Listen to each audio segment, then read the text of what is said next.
Está entrando no ar. Debate 93.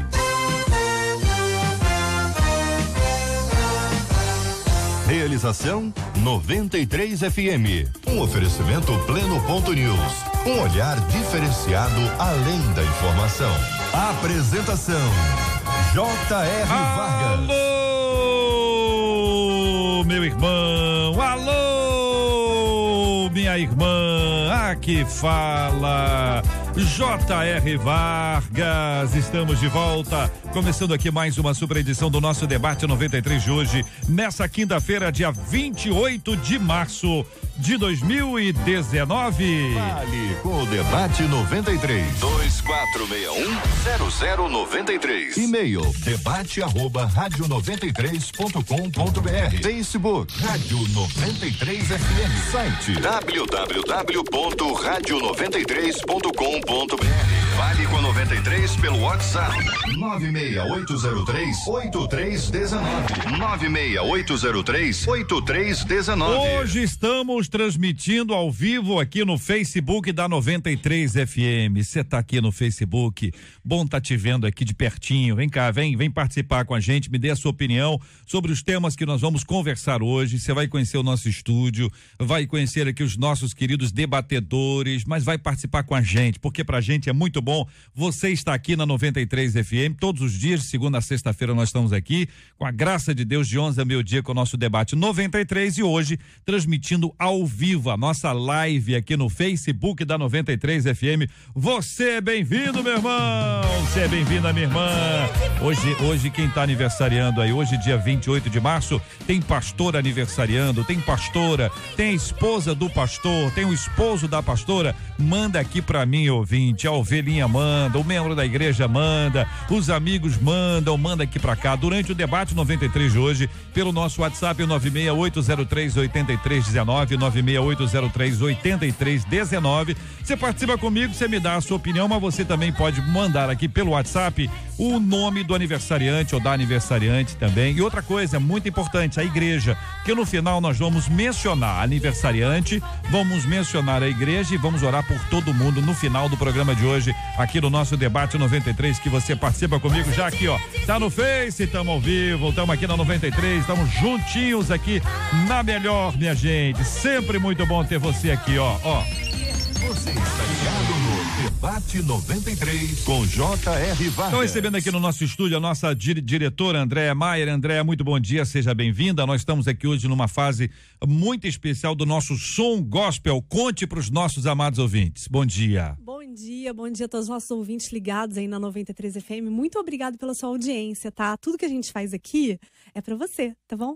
É o seguinte, a gente tá aí desde 2006 fazendo o Som Gospel 93, que é um sucesso, revelando talentos, pessoas super talentosas que cantam nas igrejas, em diversos lugares, que a gente dá a oportunidade de mostrar esse grande talento aqui no ar da 93 FM. Essa é a intenção do concurso. E a gente começa mais um Som Gospel 93, edição 2019. Os candidatos já foram ouvidos pelos jurados. A gente vai entrar daqui a pouco na fase de votação e dando um carro 0 quilômetro, né? A gravação de um single que vai entrar no canal da MK. O concurso evoluiu, né, JR? Então, assim, a gente sempre deu um carro 0, o que é sensacional. E sempre deu a oportunidade das pessoas tocarem seu single aqui na 93 FM, né? Mas essa questão do clipe, ela existe há pouco tempo. E eu acho que é muito bacana porque a pessoa ganha um clipe que vai entrar no canal da MK Music, que é um canal gigante com quase 7 milhões de inscritos. É um dos maiores canais de música do planeta, né? Uma coisa incrível, e a pessoa ganha essa oportunidade. E esse ano eu tenho uma novidade. O clipe vai ser feito pelo Thiago Mack, olha aí, da BME, que nossa, é assim, é um grande produtor, né? Todas as pessoas que produzem clipe pra MK são sensacionais, mas o Thiago, ele fez questão, ele falou assim, poxa, Andréia, eu queria muito produzir esse clipe, porque esse concurso é sensacional. Então essa é a novidade, mais uma novidade pra esse ano. Nosso Thiago, homem de Marataízes, muito bom, Andréia, muito bom, parabéns, tá? Que essa seja mais uma empreitada especial.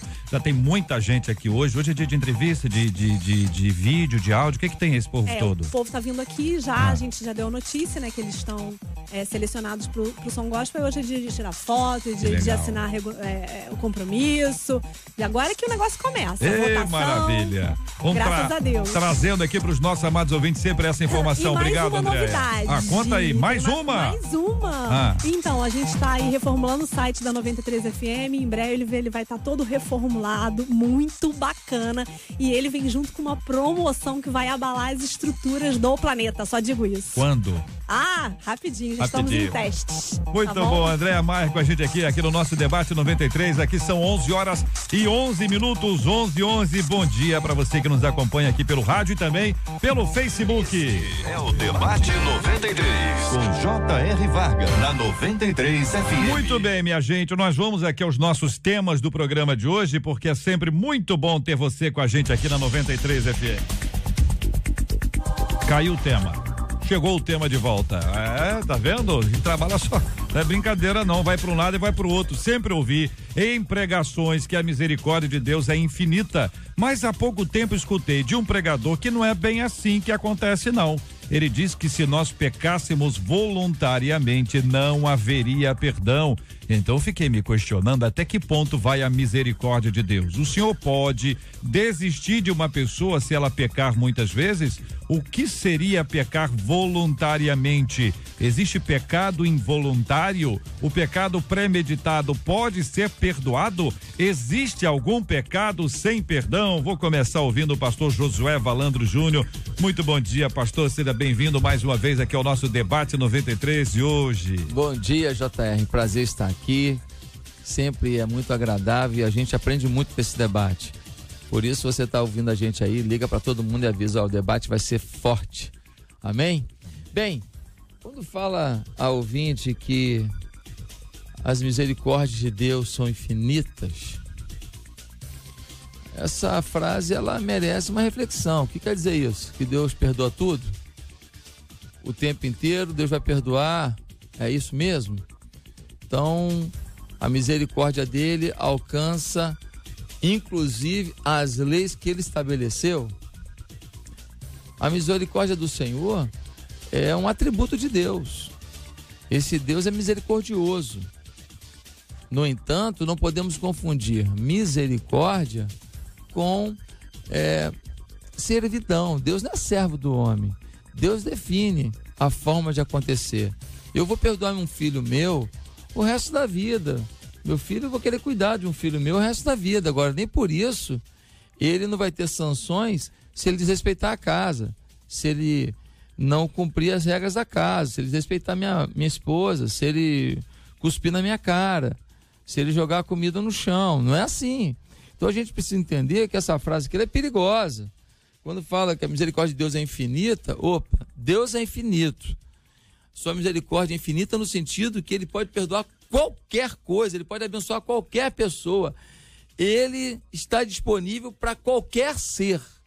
No entanto, não quer dizer que a misericórdia dele vai fazer por você o que ele definiu que é você que tem que fazer.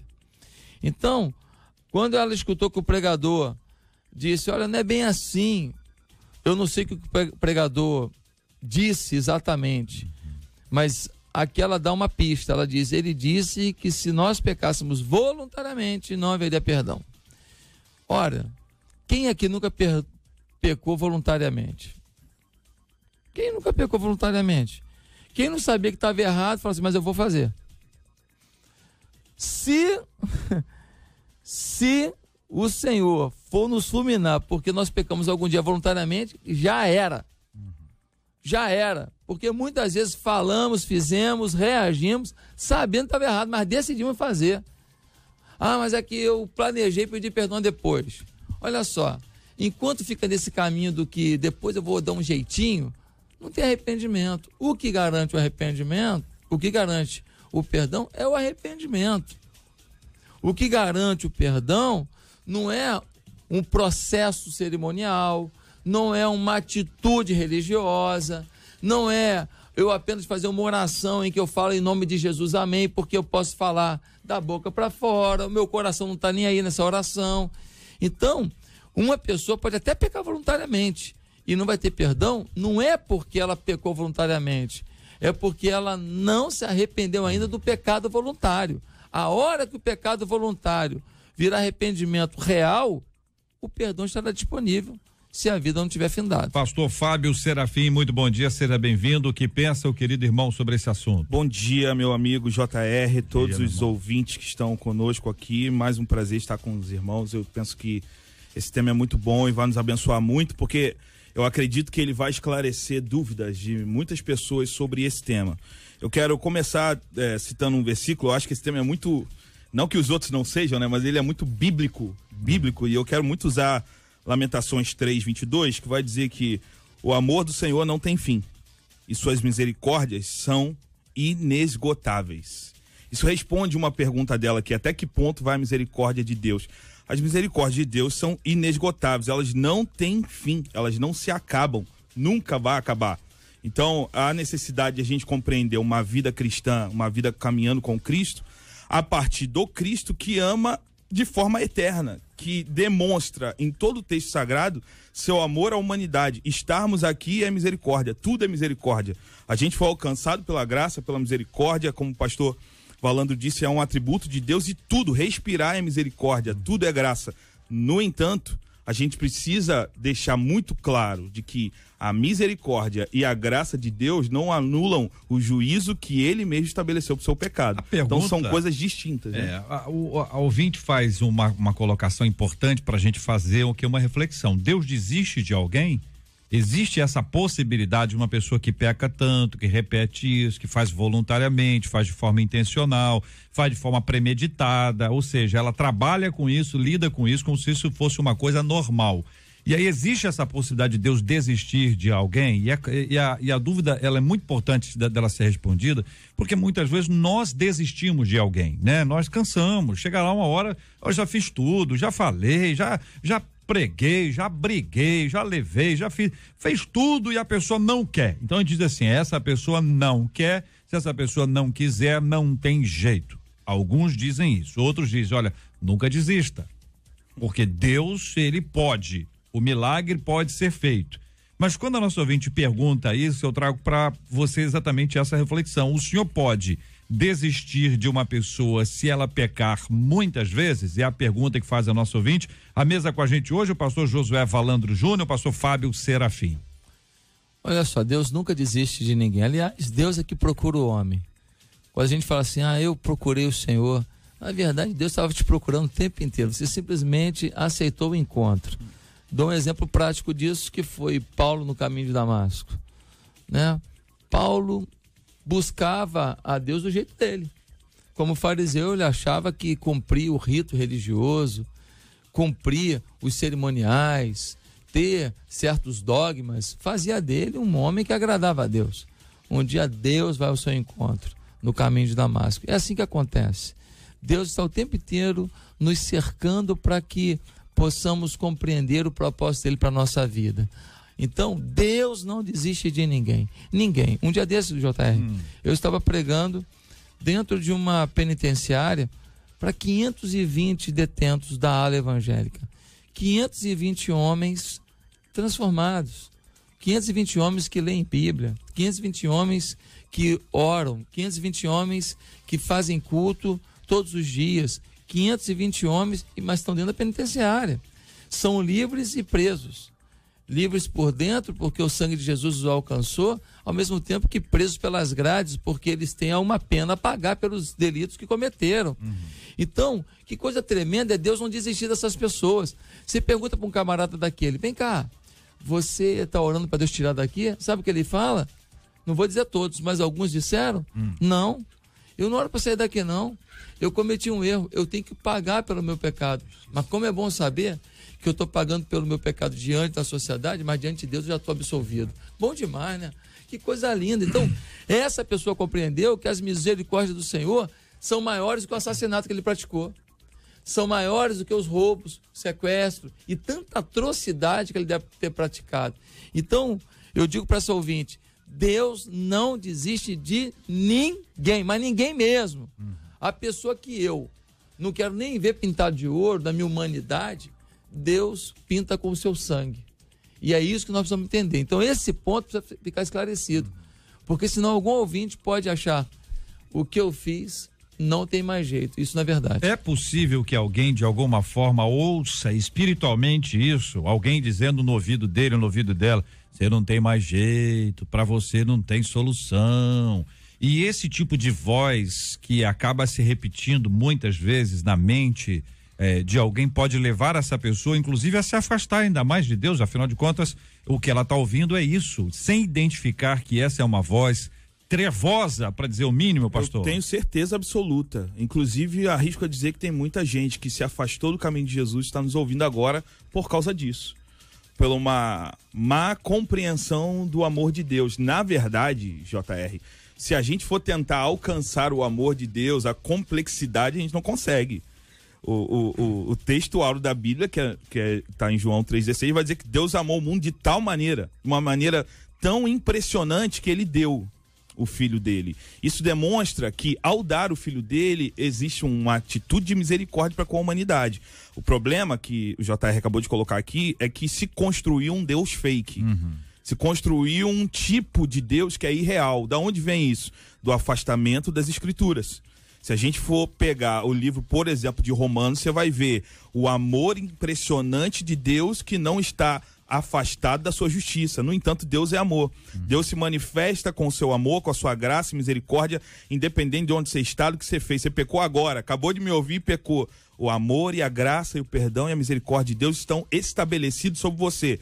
É evidente que dependendo do que você tiver feito, a justiça terá. O pastor Valano acabou de citar uma situação aqui.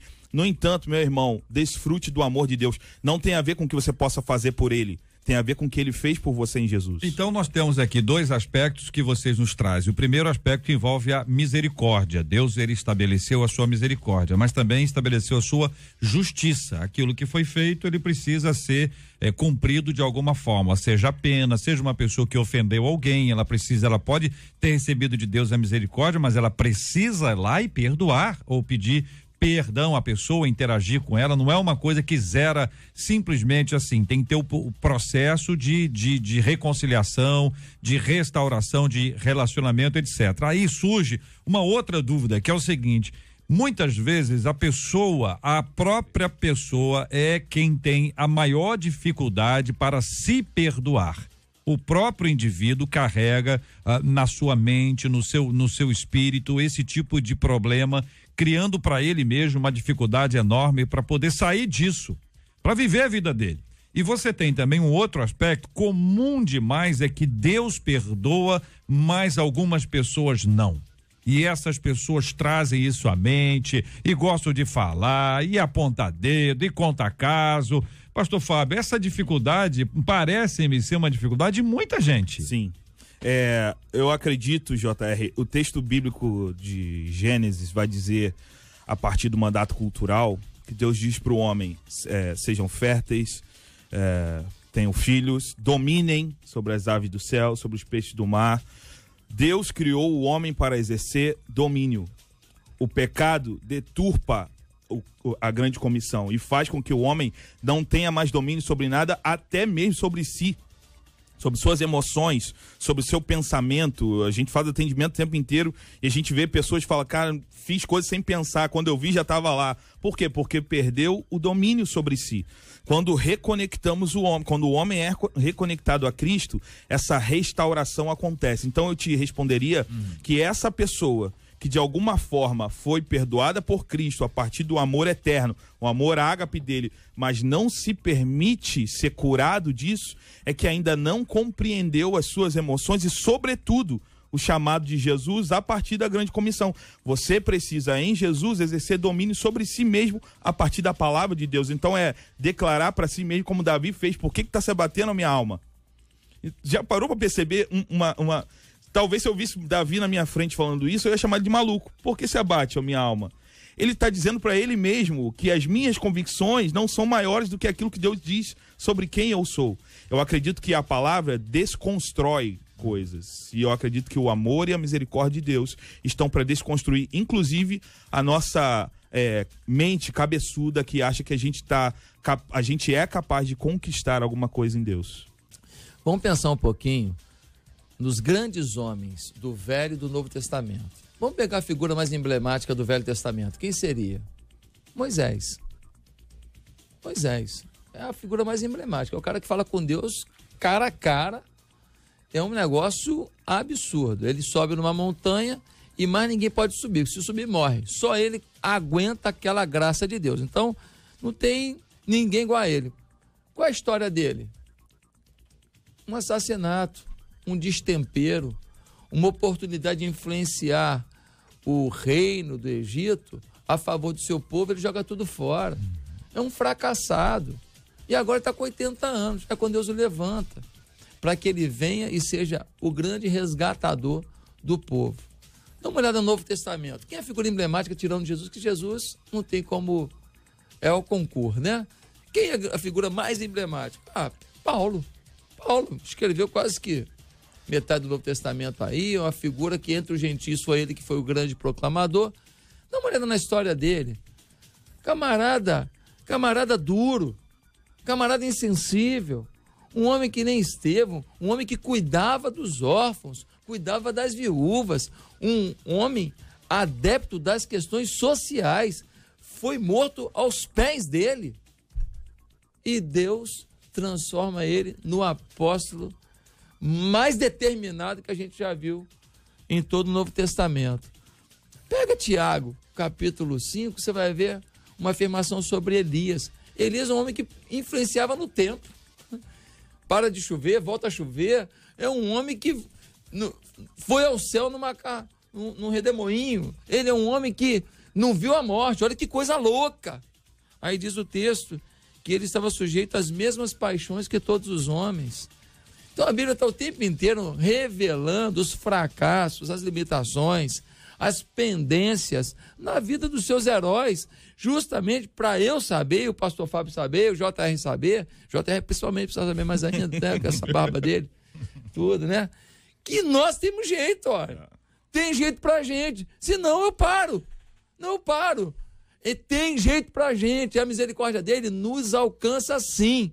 E fez com que homens perdoados, lavados, remidos, que tinham uma vida bem complexa, se tornassem os grandes agentes do poder de Deus. Outra ilustração só para terminar, para não deixar de falar de sexo, que eu falei muito de violência. Raabe, prostituta conhecida em Jericó, famosa em Jericó, ela agora entra para genealogia de Jesus. Tem noção do que é isso? Olha isso.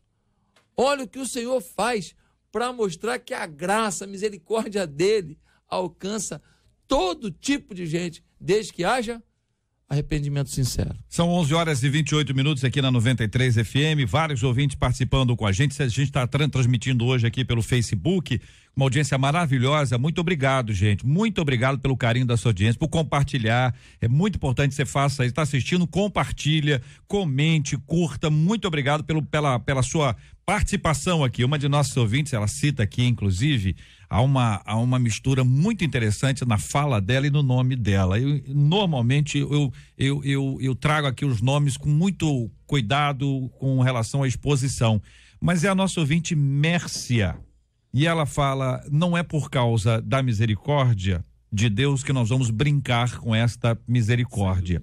E é fato. E o interessante é o nome Mércia. Merci. Né? Você pega o merci e você trabalha essas duas coisas, ficou muito interessante. Obrigado, minha querida ouvinte, cheia de misericórdia, que Deus te abençoe e te fortaleça cada vez mais. São 11h29 no horário de Brasília. Este é o Debate 93, com J.R. Vargas, na 93 FM. Pelo nosso WhatsApp, você participa também comigo hoje, 968038319, 968038319.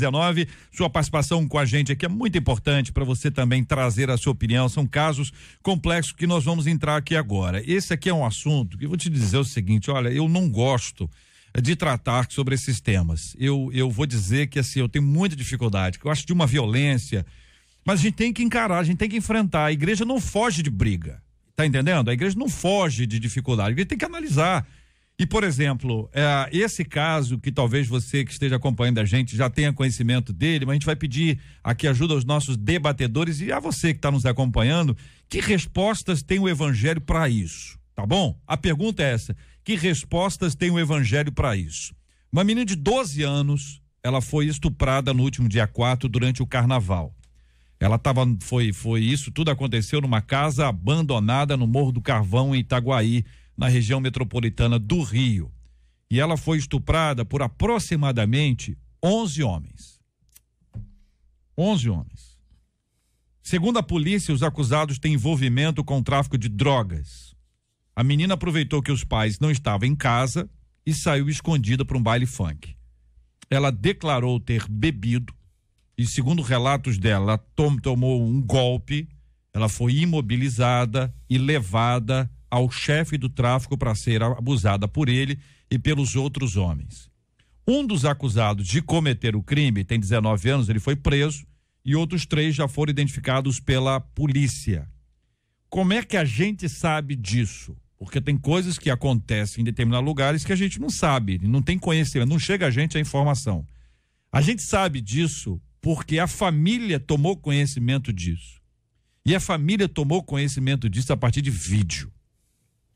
Pensa bem você. Meu Deus. Você recebe um vídeo e tem alguém da sua família sofrendo a violência de um estupro e um estupro coletivo, uma coisa absurda, horrenda, que acontece em muitos lugares. Aqui no Rio nós tivemos um caso que virou assim ícone, né? Em 2016, quando isso aconteceu, uma menina da mesma forma, estuprada por um monte de gente, enfim, trouxe à tona um assunto, nós discutimos isso aqui.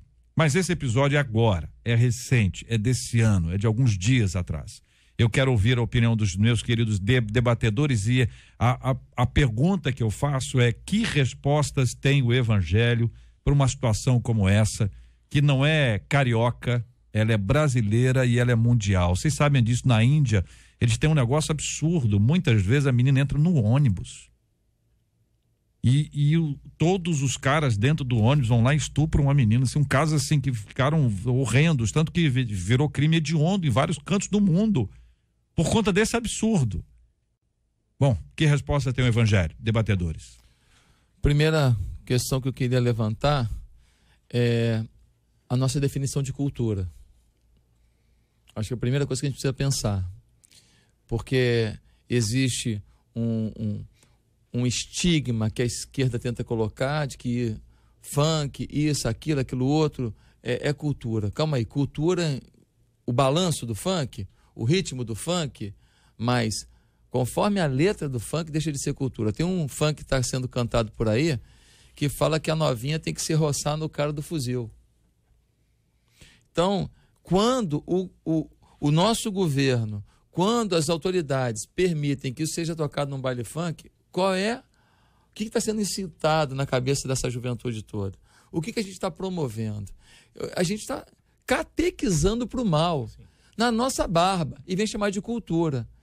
Uma coisa que deprecia a mulher. Eu fico vendo as feministas aí falando um monte de coisa, acusa todo mundo, e fala, mas eu não vejo nenhuma delas se rebelando contra uma música que chama a mulher de cachorra, a bandida. Vem cá que eu vou fazer isso contigo, vou te jogar para lá, fazer assim, fazer assado. Quer dizer, fazendo com que a mulher seja um objeto, sabe? Aquela coisa depreciativa. Então, primeira coisa que eu queria colocar é o seguinte: para mim não é cultura, para mim é imoralidade, é pornografia, é baixaria. E o Ministério Público se mete um monte de coisa, mas nisso não se mete. Segunda coisa, impunidade. Esses caras fazem isso porque eles acreditam na impunidade. Por quê?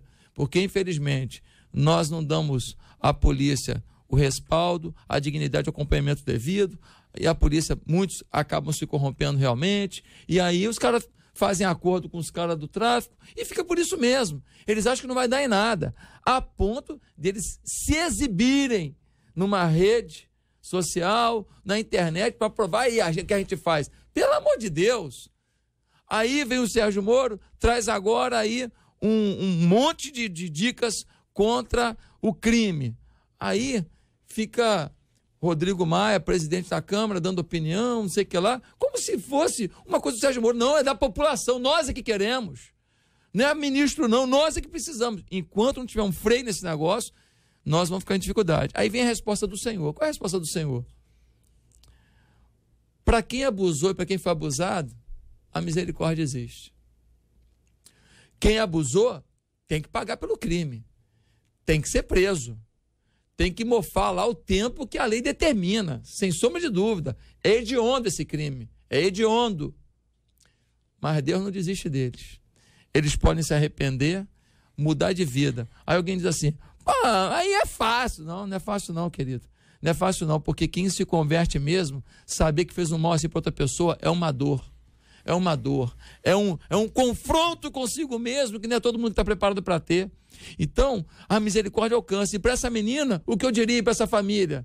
Eu conheço um Deus que pega a moça abusada e transforma numa mulher de família maravilhosa, numa mãe poderosa.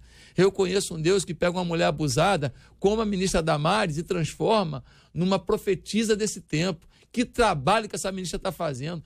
Que coisa esplêndida. Mas ela foi abusada. E foi abusada por gente também conhecida da família, de dentro de casa. Foi abusada menininha, mais nova do que essa menina aí. O abuso dela não roubou dela a força.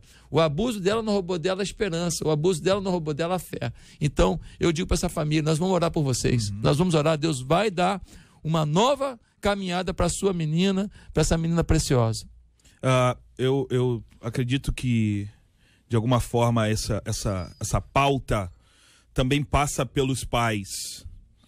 Porque, de alguma forma, não é possível que você, pai, mãe, consiga aceitar passivamente, compreender isso de uma forma natural e normal, a quantidade de lixo que a gente pode receber durante todos os meios de comunicação que estão disponíveis, seja inclusive pela internet, pelo que deu para entender aqui, o vídeo circulou pela internet. Você é pai, você é mãe, você é responsável por uma pessoa que nem sua é. Na verdade, o texto de Salmo vai dizer que é a herança do Senhor. Deus deu para você cuidar. Não é possível que pais e mães aceitem passivamente o lixo que muitas redes e muitos canais e muitas meios de comunicação disponibilizem. Há necessidade de você cuidar do conteúdo do teu filho.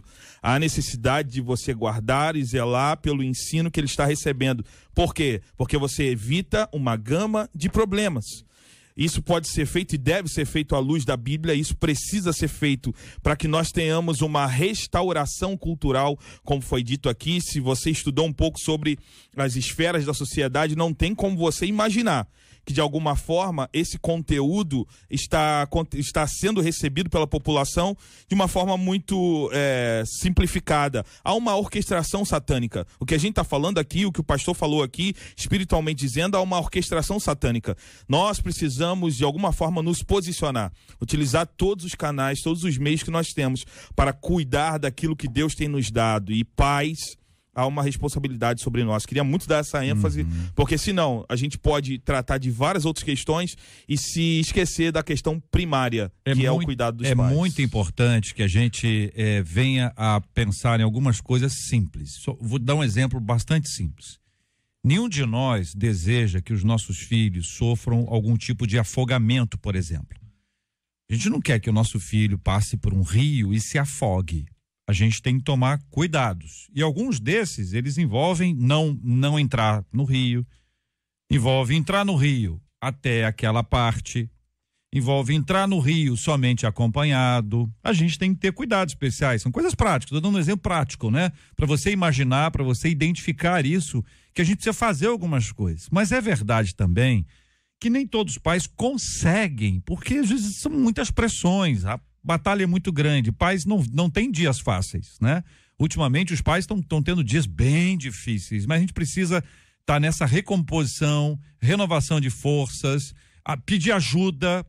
Tem gente que não quer pedir ajuda, tem gente que tem dificuldade para procurar o líder, para procurar um apoio, procurar uma outra pessoa, dizer, olha, eu estou precisando de apoio. E não é quando o caldo entorna, Dona de casa sabe muito bem o que é o caldo entorna, sabe muito bem o que é o leite derramado. Ele gruda lá, para sair aquilo lá é difícil, tem que ter um negócio de um spray, aí passa não sei o que lá, às vezes nem fica muito bom, tem que ter cuidado com isso. Então não deixa estourar, fica atento, observa, acompanha isso, é muito importante. Quer ver uma ouvinte nossa, ela conta que ela sofreu abuso aos 14, ela tem 56. E ela conta aqui pra gente pelo WhatsApp que é como se tivesse sido agora. O assunto, tratar do assunto, ela falou, olha, passei por tratamentos psicológicos, psiquiátricos, enfim, remédios, porque existe a necessidade de um acompanhamento para se vencer a história. Nada disso é fácil. Nada disso é fácil. A gente está vivendo uma realidade, isso é um fato, tá? O que eu li aqui agora há pouco, uma menina de 12 anos, estuprada de forma coletiva, é um absurdo dos absurdos, e que a gente precisa ter muito cuidado e muita misericórdia para tratar esse assunto. O evangelho é a resposta, gente. O evangelho é a resposta. A gente precisa avançar pregando esse maravilhoso e poderoso evangelho do nosso Senhor e Salvador Jesus Cristo. Este é o Debate 93, com J.R. Vargas, na 93 FM. Funcionários do Hospital Estadual Getúlio Vargas, na Penha, zona norte do Rio, denunciaram más condições da cozinha, onde são preparadas as refeições dos funcionários e pacientes da unidade de saúde. As imagens estão circulando pela internet e mostram mofo nas paredes e no teto, além de piso solto e irregular no chão. Segundo os funcionários, as janelas que estão vedadas abafam ainda mais o ar dentro da sala, porque o ar-condicionado não funciona há mais de um ano. E aí você entende que a saúde, que é prioridade para o bem viver, ela está danificada, prejudicada por conta dessa estrutura de hospital, que é municipal, é estadual, é federal. Isso é uma caminhada longa e difícil. E eu queria perguntar para você, ouvinte, esse assunto te incomoda? E a pergunta não é à toa, não. Eu vou te explicar. Tem coisas que só nos incomodam quando nós somos incomodados, quando ela nos atinge. Se eu for a um hospital e aquilo tiver ruim, me incomoda. Se eu não for ao hospital, não me incomoda. O evangelho me ensina a ter a empatia, a sentir a dor do outro, ainda que não seja a minha dor pessoal, ela passa a ser por conta do que o evangelho faz em mim. Esse assunto te incomoda? Você enxerga a solução para isso? Se sim, qual ou quais? E o que a igreja pode fazer? Eu vou começar ouvindo a nossa menina da mesa, chegou agora há pouquinho aqui, ficou presa no trânsito, isso é mais do que justificado. Pastora Patrícia Andrade, muito bom dia, seja bem-vinda. Que pensa a irmã sobre esse assunto? Bom dia, JR, bom dia, debatedores, bom dia, ouvintes queridos e pessoal que está no Facebook. Deus abençoe seu dia em nome de Jesus. Verdadeiramente é uma coisa lamentável você chegar num hospital, né, e necessitando de atendimento, e você ouvir dos profissionais de saúde que não há medicamento, que não há material para curativos, que não há material para sutura. Agora há poucos dias foi veiculado nas redes sociais de enfermeiras, né, técnicos de enfermagem, enfermeiras, que se suicidaram. Uma até, se eu não me engano, se suicidou dentro da unidade de saúde, né? E colocou uma justificativa sobre os problemas que enfrentava na vida, mas inclusive o seu trabalho. A dor que ela sentia de estar trabalhando, de ser vocacionada para aquele trabalho, que era cuidar de pessoas, ajudar a salvar vidas, e está sendo impedida porque não tinha condições. Então, isso também, para ela, foi um fator determinante de não conseguir aliviar o sofrimento alheio, e aquilo produzia um sofrimento nela que ela não conseguiu lidar. Então, se alguém não se incomoda com esse assunto, é porque verdadeiramente, como você falou, JR, não tem proximidade dele, não lida com ele, não sabe o que é. Precisar de um hospital, precisar de tratamento, chegar lá com o filho no colo, em estado gravíssimo e não ter nenhum tipo de atendimento. É muito difícil, é muito complicado. Quando meu filho teve o acidente em 2014, ele foi para um hospital público, porque o acidente foi na rua, né? Então, ele foi para o hospital do Andaraí ali. E assim que a gente chegou lá, que eu cheguei lá, o médico falou, vou fazer o que eu posso, mas eu não tenho UTI infantil. E eu só posso transferir ele quando ele estiver estabilizado. Então, ele precisava de um determinado tipo de cuidado, que aquele hospital não tinha condições de dar para ele e que ele não podia ser transferido. Então, Quando alguém fala, isso não te incomoda? Me incomoda muito, porque meu filho precisou e não teve o cuidado que ele precisava, teve o que eles puderam dar, porque a unidade de saúde não tinha o material, não tinha o equipamento, não tinha os funcionários aptos, né? Então, a gente tem que se incomodar com isso. JR, é assim, eu vou tentar fazer uma análise aqui, alguém pode até discordar, mas a minha análise, eu vou tentar fazê-la de uma maneira um pouco mais abrangente. A gente vai falar da falta de tranquilidade por causa da violência na cidade. A gente vai falar do hospital que não tem nada. A gente vai falar das crianças na rua, que a gente não tem um sistema educacional coerente para tirá-los da rua, já que eles não têm família por eles muitas vezes. Nós vamos falar de uma série de problemas sociais que se perpetuam na cidade. Onde está o cerne disso? Onde está o cerne disso? Você falou agora há pouco uma frase-chave, falou, a igreja é a resposta. Agora, como que a igreja é a resposta? Será que eu tenho estrutura na igreja para ter um hospital, ter condição de ter um centro cirúrgico? Não, isso não tem condição. Isso é complexo. Isso envolve um monte de coisa, envolve um custo que nenhuma igreja dá conta. Onde que entra a igreja? Entra a igreja no seu papel profético, entra a igreja no seu papel bíblico. No Velho Testamento, a gente vê os profetas declarando, denunciando os desmandos dos governantes. Nós vemos no Novo Testamento, João Batista botando o dedo na cara de um rei, falando, cara, você tomou a mulher do seu marido, do seu irmão. Pô, agora o que você fez, cara? Olha só. Mas não, a igreja hoje, vai lá, eu estou fazendo meu louvozão, meu cultão, meu eventão e tudo, e estou atraindo gente, legal. Cadê o caráter profético? Não sei, José. Às vezes a igreja, ela é meio, desculpa o termo, ela é lerda. Ela é lerda. Ela não entende que ela é a chave para o mundo. Olha isso, você vai para um hospital, não tem nada. Aí quem tem plano de saúde, eu tenho plano de saúde. Eu não vejo isso. Aí eu não sinto a dor do outro, porque eu tenho. Que é isso? Que cristãos somos nós, que quando não dói no nosso pé, e você falou muito bem, não dói no meu pé, que se dá no resto. Que é isso? Que é isso? A Bíblia fala lá em 1 Tessalonicenses, capítulo 1, versículo 3, que a abnegação do amor é característica do crente. Sabe que a abnegação é você deixar de ter para o outro ter. É você ter uma picanha e um cachorro quente. Você come um cachorro quente e dá picanha para alguém. Isso é abnegação. É abrir mão de um direito, abrir mão de um privilégio. Abnegação. Agora, que igreja somos nós? Então, assim, eu queria falar para os pastores que estão ouvindo aqui, eu sei que esse debate tem uma influência nacional, mundial.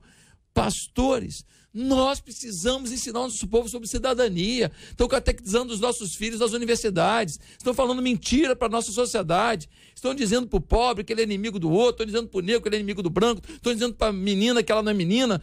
Quanta coisa, porque a igreja não tem cumprido o seu papel profético. A igreja prega, às vezes, JR, nem contra o pecado prega mais.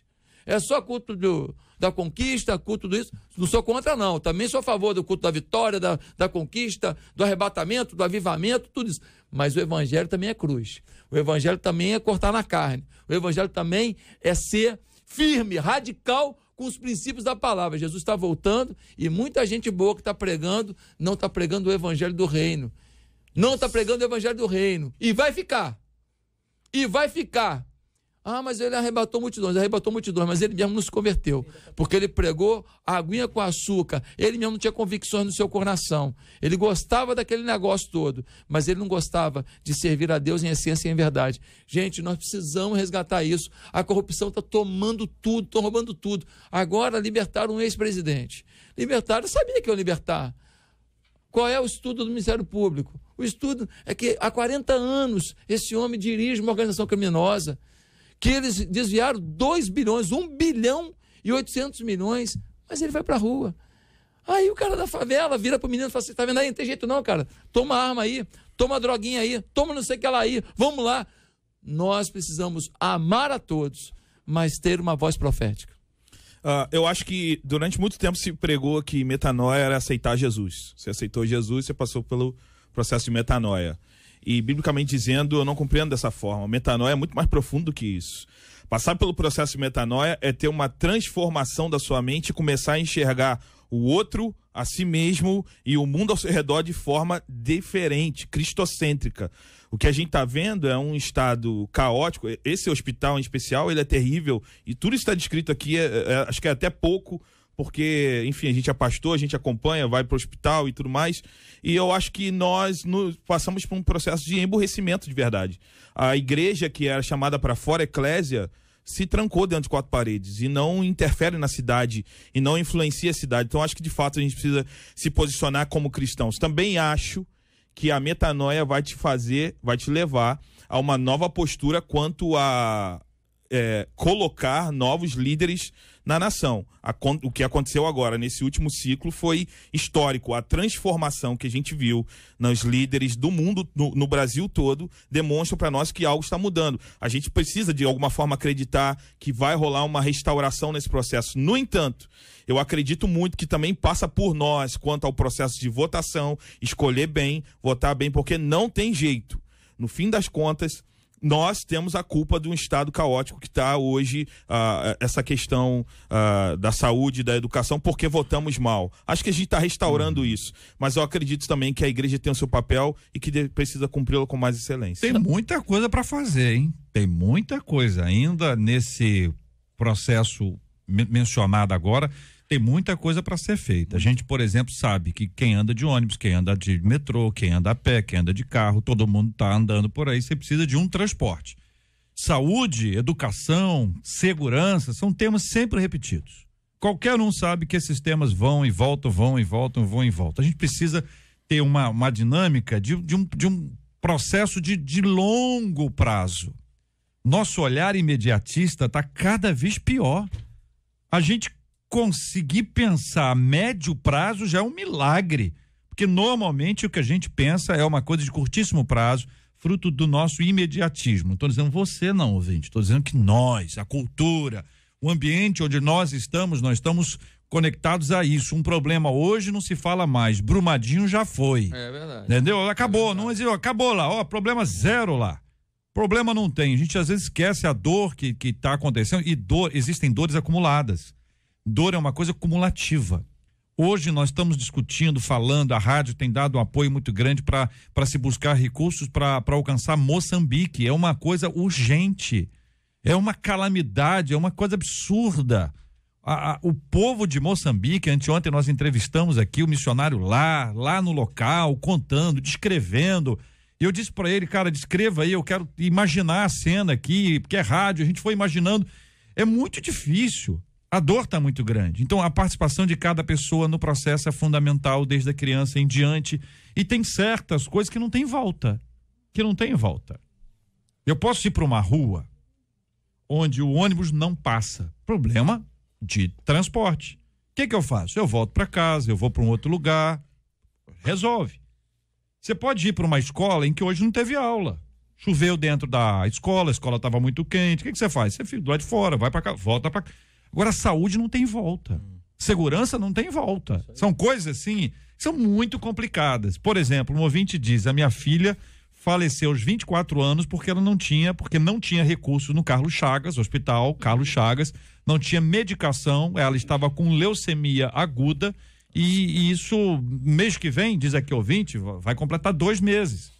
Então são coisas, assim, que são nomes, ele pode dar nome de pessoas. Que tem um problema... Muita gente faz um discurso. E a gente aqui conta história. A gente está falando de seres humanos, de pessoas, né? Que estão nos acompanhando. Outro ouvinte aqui dizendo, olha, como profissional da área de saúde é muito triste. Porque a pessoa trabalha com isso e ela vê que não há recurso. E ela diz, olha, a gente corre o risco aqui de ser agredido, porque, claro, tem gente que vai para o atendimento, mas já está no limite do limite, explode. Não está correto, não. Não é correto explodir, claro que não. Mas existe um descaso. A técnica de enfermagem, fazendo pulsão, no celular, o celular numa mão, a agulha na outra mão. Você não tem nem higiene, respeito pela pessoa que está ali. É a médica que está no celular, enquanto lá do lado de fora tem uma pessoa desesperada. A gente sabe que existem profissionais corretos, cara, e o que tem de crente nessa área é impressionante. Sim. Você, que nós já encontramos, são anjos, são pessoas completamente diferentes. Elas servem, elas cuidam, elas zelam, elas fazem de uma forma muito especial. É uma maneira de transformar a sociedade. sendo um excelente profissional onde você estiver, em qualquer área, mas é um caso grave. A igreja tem que discutir, a igreja tem que falar, a igreja tem que propor, e esse exercício da misericórdia, né, pastora? O quanto é importante exercício da misericórdia. É verdade. Só quem necessita da misericórdia sabe o valor que ela tem. Só quem chega num local como esse e vê que a sua vida está na mão de outras pessoas, sabe o peso que isso representa para ela, para sua história, para sua casa, para sua vida. Eu faço coro com o pastor Josué e com o pastor Fábio, quando eles falaram sobre o papel da igreja e sobre a mudança de mentalidade que é necessário. Por que esses profissionais, quando você chega no hospital, você pega esses anjos, servos de Deus que servem, que cuidam? Porque eles encontraram um propósito. Eles têm o propósito de servir, estão ali com a mentalidade de Cristo para servir o seu irmão, para servir o seu próximo. Que nós precisamos incutir na igreja de hoje. O evangelho de Cristo e não o evangelho egocêntrico. O cristocêntrico tem que prevalecer e não o egocêntrico. Onde a gente vê todos esses cultos, pastor, está todo mundo indo buscar a sua vitória, sua bênção, sua casa própria, seu carro zero, e etc, etc, etc. E está todo mundo pensando muito pouco na eclésia, a igreja que vai para fora, a igreja que cuida, a igreja que profetiza, a igreja que muda os ares, né?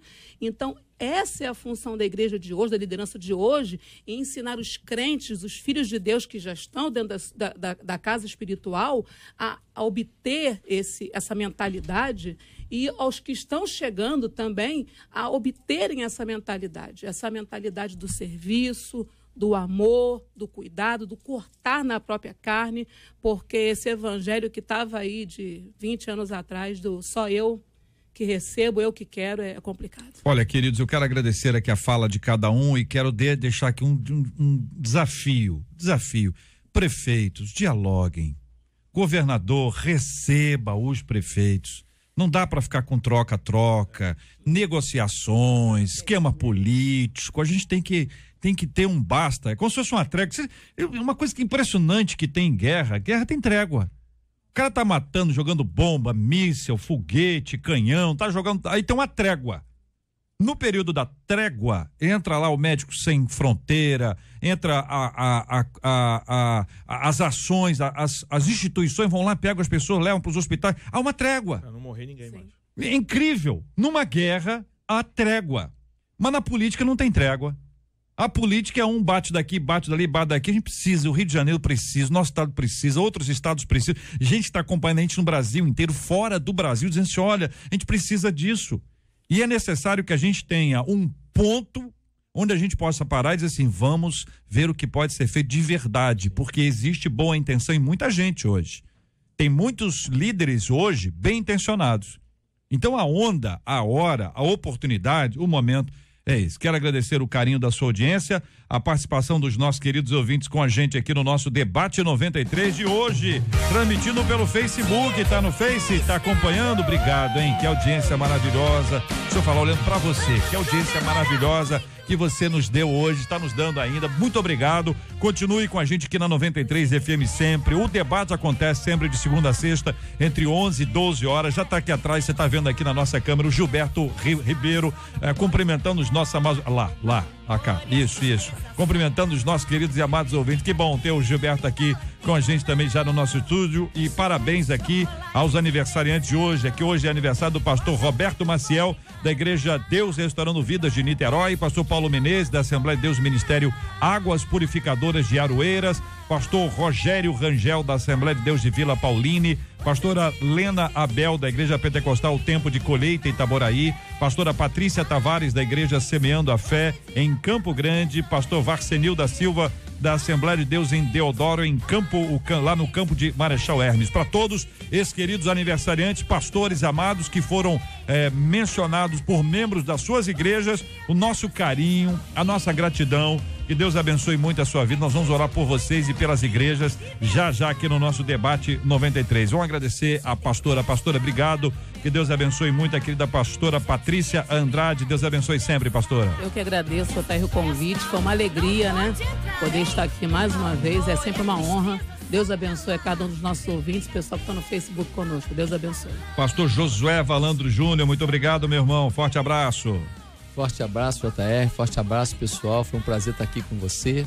Que Deus te abençoe muito e que cada um de nós resgate o caráter profético da Igreja de Jesus. Beijo. Muito obrigado, pastor Fábio Serafim. Deus abençoe, meu irmão. Deus abençoe, JR, todo mundo, todos os meus amigos aqui da mesa, todos os ouvintes e telespectadores agora. Um beijo para todo mundo da Onda, um beijo especial para minha esposa que tá aqui, Raquel, e a Ayla, que também tá ali na barriguinha dela. Mostra a câmera mostra. Volta lá, volta lá. Tá olha de aí. 7 meses e Olha logo aí. vai vir a minha princesa. E também o Carlinho, que tá do lado dela ali. Carlinho, inclusive, né? é a ovelha do pastor José Valanda. Carlinhos. Deus abençoe. Carlinhos, tá de boa. Obrigado pelo seu carinho, pela sua audiência, a sua participação com a gente aqui no estúdio da 93. Hoje na câmera você tá aí sendo acompanhado pela Mariana, a Luciana tá do lado de cá, Gilberto aqui, a nossa equipe. Muito obrigado ali a Suelen e a Ellen participando aqui com a gente também do nosso debate 93 de hoje. Que Deus te abençoe muito, tá bom? Quero mandar um abraço pro pastor Roberval, tá lá em Pernambuco. Fala, Roberval. Roberval, nota 10, aquele abraço, Deus abençoe a você e a todo mundo que tá acompanhando a gente no Brasil inteiro, fora do Brasil também pela internet. Nós vamos orar, vou pedir o pastor Josué para orar conosco, nós vamos apresentar esses nossos temas, pastor, diante de Deus em oração. Nós vamos orar pela cura dos enfermos, vamos orar por consolo aos corações enlutados.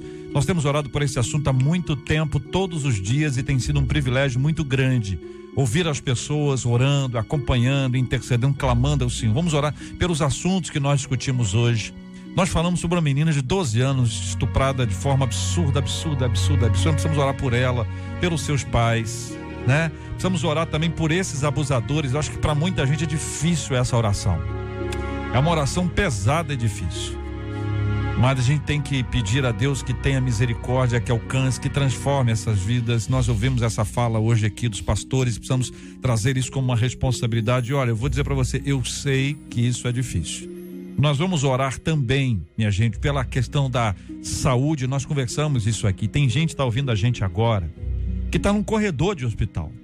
Tem que estar acompanhando a gente agora, cuja família está, alguém querido, está no hospital há muito tempo e fica pensando, meu Deus do céu, o que está acontecendo? A comida, o alimento, o que a gente faz? Nós precisamos fazer muita coisa. E tem muita gente que pode fazer e não tem feito. E nós vamos pedir ao Senhor que haja de maneira poderosa, gloriosa e sobrenatural, também orando pelos aniversariantes, pelas igrejas mencionadas, pedindo a Deus que a todos abençoe, em nome de Jesus. Pastor, ora com a gente, por favor. Santo Deus, nós nos sentimos extremamente honrados pelo privilégio de participar desse debate, tentar somar na vida de milhares de pessoas espalhadas por esse país. E nesse momento, ó Deus, a gente une os corações de todas essas pessoas, porque tem muita gente sofrendo, Senhor. Tu sabes, ó Deus, as pessoas que estão no leito de um hospital. Tu sabes, ó Deus, as pessoas que estão com uma dor que não parece que vai passar. Alguns estão num leito de hospital e nem o familiar está perto, ele está sozinho. Não tem ninguém para apertar a mão dele. Tem misericórdia, Senhor. Vai nos hospitais municipais, estaduais, federais, ministra amor, misericórdia, poder sobre os dirigentes, sobre os médicos, os enfermeiros, instrumentadores, pessoal da limpeza, da segurança, pessoal administrativo, para todo mundo trabalhar com amor, porque está difícil, Senhor. Ajuda os nossos governantes para que tenham sabedoria, para que tenham, ó Deus, honestidade, para que tenham amor e possam apoiar para que essas pessoas tenham dignidade. Visita também os enlutados, aqueles que a lágrima vem quando o nome daquela pessoa amada ressoa no ambiente. Ó Deus, conforta esses corações. Vai ao encontro daquela menininha de 12 anos que foi abusada. Ah, Senhor, quando ela saiu de casa, escondida da família, ela não sabia o perigo que estava correndo. Assim é a nossa juventude, não sabe o perigo que está correndo. Ó Deus, tem misericórdia dos nossos jovens, tem misericórdia das nossas crianças. Por favor, Deus, levanta a igreja de forma profética, poderosa, para mudar isso, ajudar essas crianças a vencerem o mal.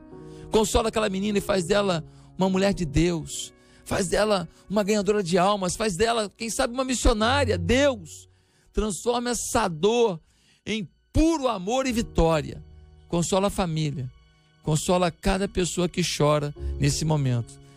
Quanto aos abusadores, o nosso coração fica um pouco difícil, ó Deus. Na hora que a gente ouve isso, a primeira iniciativa é não orar. Mas nós pedimos misericórdia sobre nós. E nós pedimos que o Senhor ore, que o Senhor abençoe cada um deles. Nós oramos por eles. Pedimos que esses homens vis se arrependam, recebam Jesus e não deixe que nenhum dos seus amigos cometa um erro como esse novamente. Salva a nossa cidade. Abençoa o pastor JR, sua vida, seu ministério. Abençoe a cada pessoa que compõe essa rádio, em nome de Jesus. Amém. Que Deus te abençoe. Você acabou de ouvir Debate 93.